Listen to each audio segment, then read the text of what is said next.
Berbicara soal hidangan seafood, sajian ini tentu tak asing lagi bagi masyarakat Indonesia. Kerang. Hewan yang memiliki sepasang cangkang ini sudah lama digemari oleh masyarakat Indonesia karena memiliki cita rasa yang lezat dan tentunya nikmat. Selain itu, sensasi menyantap kerang yang harus mengeluarkan daging dari cangkangnya memang memiliki kenikmatan tersendiri bagi para penggemarnya. Tetapi selain nikmat, ternyata kerang pun menyimpan banyak manfaat dan mitos yang terkait vitalitas. Kuliner kerang cukup menarik ya, karena aku juga termasuk sering suka makan kerang. Sebenarnya mungkin dari cara pengolahannya juga kali ya, itu juga dari pengolahannya itu gimana. Kalau misalnya bersih dan airnya juga bagus, mungkin jadinya bagus juga, sehat juga buat tubuh. Kalau setahu aku ya Mbak, itu untuk menambah vitalitas, tapi kalau kebanyakan juga nggak bagus ya. Banyak ditemukan di Indonesia, persebaran jenis kerang tidak hanya di wilayah pesisir saja. Kerang juga dapat ditemukan di sungai besar dekat laut ataupun muara. Jenisnya pun beragam, dari kerang hijau, kerang darah, kerang bulu, sampai tiram. Semua punya ciri khas serta kelezatan yang unik. Nah, di depan saya ini sudah ada kerang hijau dan juga kerang darah. Mitosnya, kedua kerang ini atau jenis kerang-kerangan ketika dikonsumsi dapat meningkatkan vitalitas dan juga stamina terkhusus untuk seorang pria. Langsung aja saya mau cicipi. Ya, jika dilihat di pasaran, jenis kerang yang digemari masyarakat Indonesia pasti akan mengerucut pada dua jenis kerang ini, yaitu kerang darah dan kerang hijau. Hal tersebut bukan tanpa sebab, kedua kerang ini termasuk kerang yang mudah ditemui. Tak hanya itu, kedua kerang ini pun sangat nikmat jika disantap dengan berbagai hidangan saus yang disajikan. Proses masak itu nggak perlu lama, jadi asal dia kebuka tuh, tek gitu aja, itu udah mateng. Dan itu udah harus langsung diangkat gitu. Yang paling penting kita selalu pesen dari supplier tuh pas dia masih hidup. Dan nyampe di tempat kita matengin, habis itu baru kita simpan gitu kan, dalam kondisi masih fresh jadinya.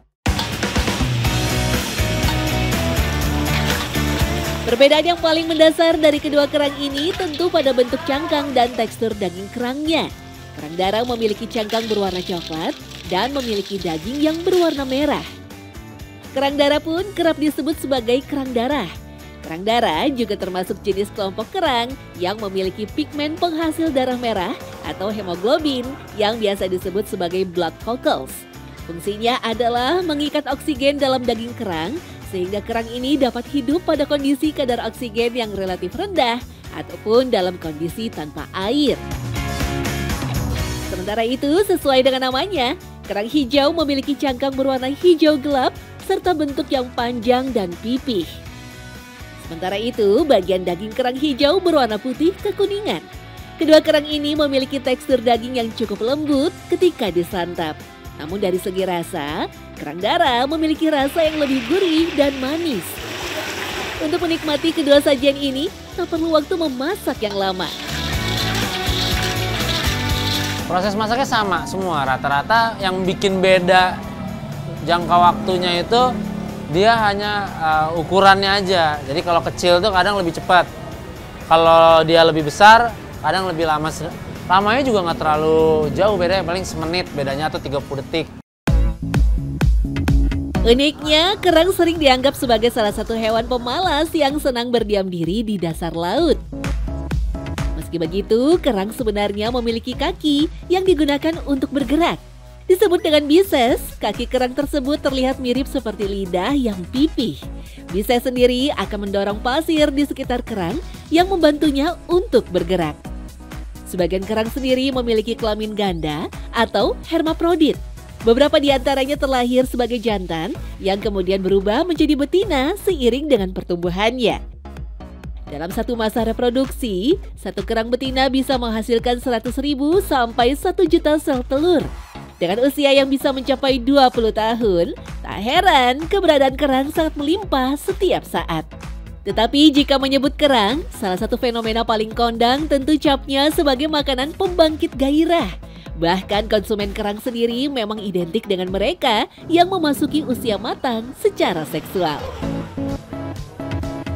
Kalau kebanyakan di tempat kita itu konsumennya itu dari umur sekitar 25 sampai 40-an lah. Tapi yang paling banyak itu sekitar umur 30. Faktanya, selain protein, kerang memang mengandung banyak zinc dan juga zat besi.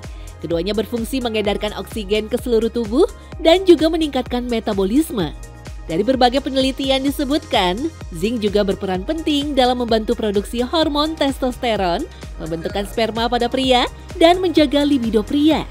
Selain bermanfaat bagi pria, khasiat kerang laut juga diyakini bisa menjaga libido wanita. Selain itu, zinc juga dapat membantu menstabilkan suasana hati serta menurunkan kecemasan pada wanita. Misalnya, untuk kurang lebih 100 gram dari masing-masing kerang tersebut mengandung kalori kisaran 60 sampai dengan 80 kilokalori. Proteinnya juga tidak berbeda bermakna ya, mungkin kisaran 8 sampai 12 gram saja, dengan kandungan lemaknya juga tidak terlalu tinggi ya, itu kisaran 3% ya, karbohidrat adalah sisanya. Nah, untuk zat gizi yang ukurannya kecil, banyak sekali yang terkandung di dalam kerang itu adalah seng. Meski punya manfaat melimpah, kerang yang termasuk moluska atau hewan lunak ini tidak memiliki organ hati yang berfungsi untuk menghancurkan benda asing yang masuk ke tubuhnya, termasuk racun. Akibatnya seluruh benda asing dan racun bisa terkumpul dan terakumulasi di dalam tubuh kerang. Dengan begitu, kerang tidak hanya memakan plankton, benda-benda asing yang ada di sekitarnya, seperti logam berat berbahaya, juga ikut diserap.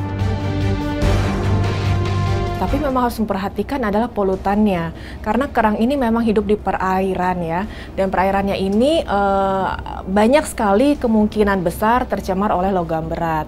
Ada merkuri, ada kadmium, ada plumbum dan lain sebagainya. Dari beberapa penelitian itu sudah ada ya, para peneliti itu melihat kandungan logam berat, misalnya merkuri ya.